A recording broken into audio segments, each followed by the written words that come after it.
is the accelerator effect. Now, this could be a little interesting and confusing at the same time. Now, the accelerator effect says, I'll give you the definition as well, but let's first look at the formula. So the accelerator effect, right, says that when country's GDP is increasing, when a country's GDP is increasing, that would cause an increase in country's investment. So now what I'm trying to do here is what I will do is the complete opposite formula of multiplier effect. Now you would be confused that how is this happening? So if you remember, what was the formula of multiplier effect? It was change in GDP divided by change in injection. Now for the accelerator, I'm telling you the opposite. Just give me a second, let me put my charger.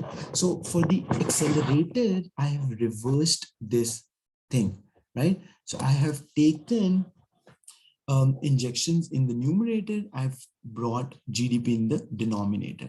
Now let's first understand the rationale behind this. Now, think about this, movie. If we are getting more students, on mega lecture, what do you think we will do? If the demand for our online classes has increased recently, right? What do you think? How would we respond to that? The demand for our online classes has increased, right, on mega lecture. How would we respond to it? Can you tell me? Right. Repeat the question. Sorry.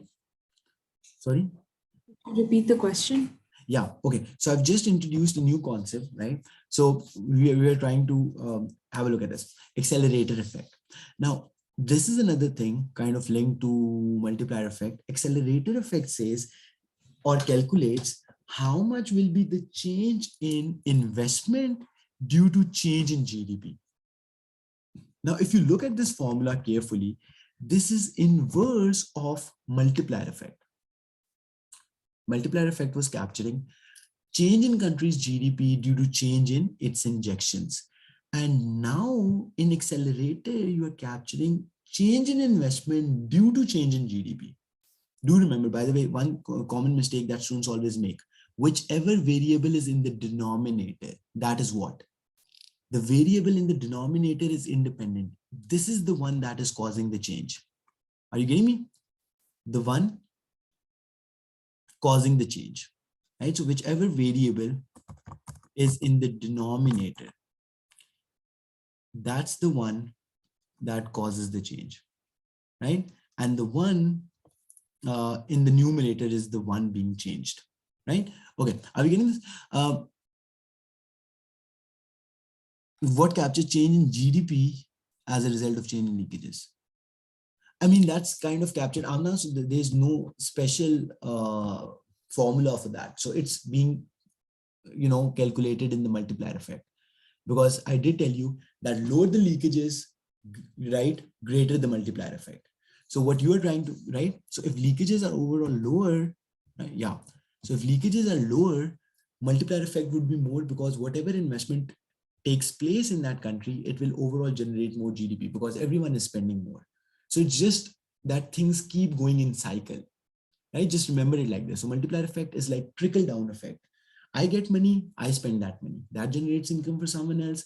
That person gets money, he or she spends then, right? So, I mean, no one stops spending because if you start saving a lot, right? So that is a harmful thing. Okay, now for the accelerator effect, students, quickly have a look at this. Accelerator effect is recording the opposite thing, opposite to what the multiplier was recording. Multiplier was recording the change in GDP due to change in injections, and accelerator is recording change in investment due to change in GDP. And that is also true. How so? Let me tell you. Now, this relationship is also true. I'll explain you, right? Let's understand it in detail. So let's say there is some injection taking place in an economy. We just understood that how injections would cause higher national income or GDP, same thing, right? No difference. So how a rise in injection causes a rise in national income, that we have already discussed in multiplier effect, right? Do you agree with me? So this is captured by what? Multiplier effect, right? That when there is investment taking place, right? What will that do? That will generate income for some people. When that generates income for some people, then they will also generate income for other people by spending on that, right? And so on and so forth. And this cycle goes on and goes on, right? Easy? Any confusion so far? Now, here's the thing. Let's talk about what the accelerator effect shows. When, due to higher national income, right? Which means that if national income now is more, right? What would people do? Just think about this. When your incomes are higher, this has already been achieved. How so? We discussed that in the multiplier effect, right? When there's more investment taking place, people's income increase, they spend more, that generates income for other people. So overall national income increases. Simple and easy, right? Now, once the national income has already increased, what would people do? What would people do then? What would people do? Now, if Pakistan is becoming, think about India, China, they're growing. I mean, Pakistan is also growing, but I mean, whatever country you want to take the example for. Now, when people already have higher income, what do they do? What do they do? They save, invest. I mean, the simplest thing. I mean, you're saying, right? I mean, some of that money would be saved, some of that money would be invested, but the most common thing that everyone would do is to consume more. If I am getting more incomes, right? I mean, obviously some of that is saved. There's no doubt about that. Some of those that would be invested, but if I'm getting higher income, right? Exactly. So I would want to buy better clothes. I would want to buy better food. I would want to have a better housing, a better car, right? All these things. So when I start spending, when all of, but there's a long time before that happens, right? At least in Pakistan's case. But I do agree with you, right? You're right. So when all of this happens, right? When higher income has been achieved now, then people again start spending more, right? Consumption is higher.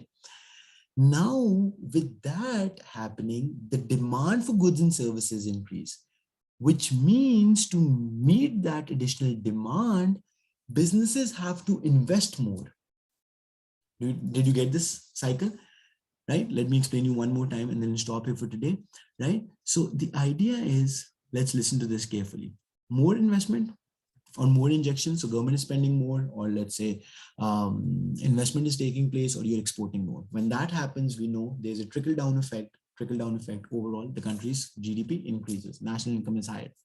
Got it? Great, excellent. And then due to that higher national income, due to initial injections, now people are consuming more and they're demanding more goods and services, right? So it's just like saying that when mega lecture has more demand from students, because let's say people incomes are increasing, they want to take tuition for everything. Back in the day, some students used to take online tutoring.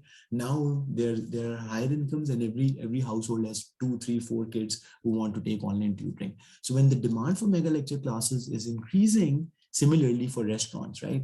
People prefer to buy food from restaurants. Less people, because they have higher incomes, they can afford to do that. They don't prefer home cooked meals, for instance, right? And blah blah blah, the list goes on. So when people start consuming more and they start demanding more goods and services, businesses have to keep up with that demand, right? Because obviously it's an opportunity for them to make more profit, right? So then, to meet that more demand, businesses will invest more. And this part is known as accelerator effect. So it's kind of going in circles. It's kind of, right? Accelerator effect. Did everyone get this? Right? So higher injection causing higher national income.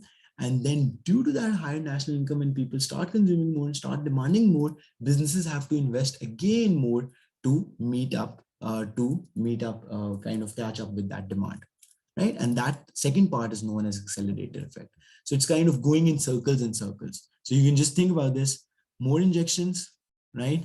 I'm trying to show you that it exists more than a parallel line. A better way to understand would be higher injections that causes your GDP to go up, right? And when your GDP goes up, right, that causes, right, your investment to go up, right? Let's do it like this. That causes your investment to go up. So then with investment more, right? So it results in high injections overall, right? So this part where injections are causing higher GDP is known as multiplier effect, and the later part, where higher GDP, is causing higher investment, what is that called? This part is known as accelerator effect. Easy? Everyone clear on this? Any confusion? Anything not clear? Anything you want to ask me, right? So that's how this entire thing goes. Okay, so students, will stop here for today. Tomorrow I'll find you some good questions, some good essay questions from the past papers. We'll do those, and then we'll move on to the next topic, which is supply, money supply, right? It's also very important from exam point of view. So we will do that, right? So I'll see you tomorrow then at the same time. Okay, Amna, quickly, can you message me separately after the class on the WhatsApp telling me that if we can, because 7 to 8 works well, and that way I can also extend the class a little bit longer, not daily, but on times. So do you have a clash that cannot be resolved or could be resolved, or what?